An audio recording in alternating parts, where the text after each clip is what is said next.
지구단위 계획 여기서 몇 가지 주의할 점은 원래 국토교통부 시도지사나 대도시시장이 결정하는데 말단 시장이나 군수도 지구단위 결정할 수 있다는 거 알아놓고 주민들이 왜 입안해달라고 제안할 때 지구단위 쪽에서 제안할 수 있다는 거 알아놓고 보통 지구단위 계획구역은 도시지역을 대상으로 하는데 도시지역 아닌 것도 가능하다. 도시지역은 지정할 수 있다. 임의적 사항, 지정하여야 한다. 의무적 사항. 그리고 이 중에 하나 지정되면 3년 된 날까지 지구단위 계획이란 걸 안 짜면 3년 된 날 다음 날 전부 풀린다는 것. 지구단위 계획 짤 때 3번하고 5번 내용은 반드시 포함되어야 된다. 3번이 기반시설의 배치 규모 어디다 할지, 건축물 5번이 용도 제한, 건폐율, 용적률, 높이를 얼마나 할지 이건 반드시 포함해야 돼요. 이 안에 잡아놓고 문제를 풀어야 돼요. 특히 지구단위 먼저 핵심 정리를 먼저 하고요. 의무대상 정택이 10년, 정비구역하고 택지개발지구 안에 해당 사업이 끝난 후 10년 경과됐다. 그럼 반드시 지정, 이 둘 중에 하나 나오면 반드시 지정하여야 한다. 정택이 10년. 시가와 조정구역이나 공원에서 해제되는데 그 면적 30만 이상 대규모로 시공 30만, 녹지지역이 주거상업 공업으로 바뀌는데 30만 이상, 얘에 해당하면 의무적으로 지정하여야 한다. 자, 그리고 나머지는 베이스 깔려있으니까 지구단위 계획 짤 때 이것저것 완화를 하잖아요. 이게 완화할 수 있는 내용이에요. 그래서 용도, 지역, 지구별 건축 제한에 관한 것 지구단위 계획 짤 때 완화해서 제한하면 되고, 요 제일 중요한 거 요거. 특히 도시지역 외에서는, 도시지역 안에서는 공공용지를 제공하는 비율에 따라서 건폐율, 용적률, 높이 제한 완화하는 게 다 달라요. 도시 외 지역에서는 150%, 용적률 200%, 도시 외에서는 완화되잖아요. 또 주차장 설치 기준, 차 없는 거리 만들기 위해서 지구단위 계획 짠다. 100% 완화하는 것. 그래서 건폐율, 용적률 완화하고 조경, 대지와 도로 관계, 이거 옛날에 한번 시험 냈는데 높이 제한, 일조권, 공개공지 이런 걸 완화를 해요. 그런데 대지 분할 제한은 완화 대상이 아니거든요. 그래서 지구단위 계획 짤 때 국토법, 건축법 관련된 조문을 완화할 수 있는데 그게 아닌 거 찾아봐라 할 때 얘가 답 처리된 거예요. 자, 지구단위 계획 틀린 건 한번 볼게요. 천천히. 답은 이제 바로 표시되어 있는데, 주민은 시장운수 위반권자한테 지구단위 계획구역 지정에 관한 사항을 제한할 수 있습니다. 자, 이때 제한할 때 토지 면적의 동의 얼마 얻을까요? 기반시설만 기사회생 5분의 4, 나머지 3분의 2, 국공유지 제외하고 45일 내에 반영할지 여부 통보한다. 이렇게. 계획관리지역 외 지역에 지정된 개발진흥지구에 지구단위 계획구역 지정했다. 완화하지만 여기서 아파트, 연립주택은 허용되지 않는다는 거 한번 읽어 놓으시고, 계획관리지역이 아닌 곳에 개발진흥지구 지정된 곳에서는 계획관리지역은 어쩔 수 없이 허용해야 됩니다만은 지구단위 계획 짤 때 아파트, 연립주택은 허용되지 않는다고 하면 읽어 놓고, 시도지사는 도시개발구역에 전부 또는 전부도 되고 일부도 지구단위 계획구역 지정할 수 있다. 그 다음에 지구단위 계획구역 안에서는 용도지역 지구별 건축 제한, 건폐율, 용적률 요거는 완화 대상이 아니야. 완화 적용할 때 대지 분할 제한은 대상이 아니다.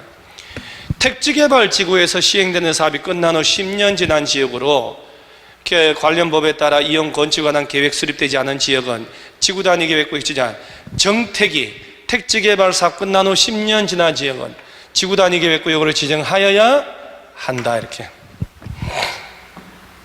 그래서 정답은 4번. 쉽지 않은 문제입니다. 제가 이걸 미리 설명을 했기 때문에 이것이 답이 쉽게 보이는 거죠. 또 옳은 것은 24번.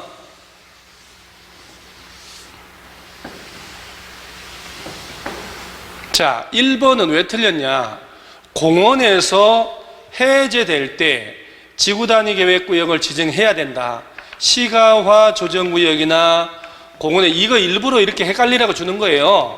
자연녹지 이런 말도 이것이 옛날에 15회 시험 나온 건데, 공원에서 해제될 때 의무적으로 지정하려면 30만 이상 돼야 되죠. 시공 30만. 시가와 조정구역이나 공원으로 묶였다가 해제될 때 30만 이상의 대규모로 해제될 때만 의무적 대상이 돼요. 그래서 이런 식으로 껍데기를 막 씌워놔도 헷갈리면 안 돼요.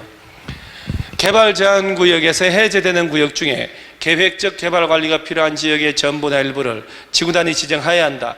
자, 정택이 10년 둘 중에 하나거나 시가화나 공원에서 해제된다 30만. 시가와 조정구역에서 풀리는 곳은 30만 이상일 때 의무 대상이 되지만 개발 제한 구역은 의무 대상 아니에요. 저는 이렇게 참 내면 진짜 그럴듯해 보이거든요. 요거 주거개발진흥지구는 생산관리지역에 지정됐다. 지구단위 계획 수립할 수 있을까? 자, 도시 외 지역인데 계획관리지역으로서 일정한 요건을 갖춘 곳이거나 개발진흥지구로서 일정한 요건을 갖춘 곳인데, 여러분요, 개발진흥지구래도 왜 주택이 주거하고 특정개발진흥지구는 계획관리지역에 지정됐을 때만 지구단위 계획 수립할 수 있어요. 자, 주거하고 특정은 어디에 있을 때만? 계획관리. 주택이는 계획관리. 자, 주거개발진흥지구가 생산관리지역에 있을 때 지구단위 계획 수립할 수 없죠. 주거하고 특정은 어디 있을 때만? 계획관리. 산업유통개발진흥지구는 계생농, 계획관리, 생산관리, 농림지역이면 된다. 계생, 좀 더 넓어지는 거죠. 관광휴양은 도시지역 외 지역에서는 어디라도 다 지정할 수 있어요. 지구단위 계획. 이거 암기하셔야 돼요. 개발진흥지구라도 주택이는 계획관리지역에 있을 때만, 산업유통은 계획관리지역에 있어도 되고 생산관리도 되고 농림지역까지, 관광휴양은 도시지역 외 지역이라면 어디라도 지구단위 계획 수립할 수 있다. 도시지역 외 지역에 지정된 지구단위 계획구역에서는 지구단위 계획 짤 때 건폐율은 150%, 용적률 200%까지 완화 적용한다. 자, 5번인데 지구단위 계획 수립을 통해서 복합개발진흥지구를 산업유통개발진흥지구로 변경할 수 있다. 이게 무슨 얘기냐면은, 여러분, 이 중에 하나가 지구단위 계획구역이 지정되면 몇 년 내 지구단위 계획 짜라고요? 3년 내. 안 짜면 다음날 실효된다고. 그때 지구단위 계획 내용에 3번과 5번은 반드시 포함해야 되는데 나머지는 넣어도 되고 안 넣어도 된다. 그럴 때 1번이 뭔지 아세요? 기존의 용도 지역이나 용도 지구를 변경하거나 세분하기 위한 계획이라고 되어 있어요. 세분. 그러니까 지구단위 계획이라는 놈도 도시군 관리 계획이기 때문에 기존에 지정된 용도 지역이나 지구를 딴 놈으로 바꿔도 돼요. 일반적으로 준적으로 바꿔도 돼. 준적으로 상업적으로 바꿔도 돼. 지구단위 계획도 도시군 관리 계획이기 때문에 기존의 용도 지역 지구를 바꾸거나 더 세분화할 수 있다니까요. 주거 지역을 전용 주거로 막 지구단위 계획으로.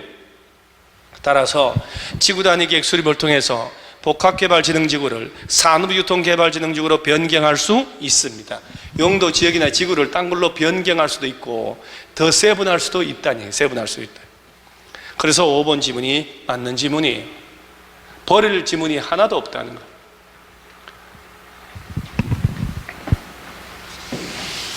요건 뭐 제가 설명했으니까 한번 쭉 읽어보는데, 특히 2번 요거 아까 얘기한 거고요.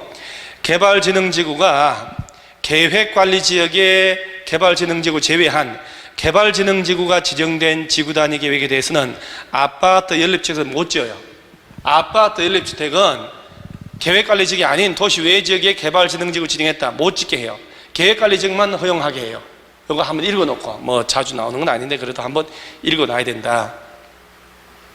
시력 3년 된 날 다음 날, 이거 2분 안 봐도 괜찮고.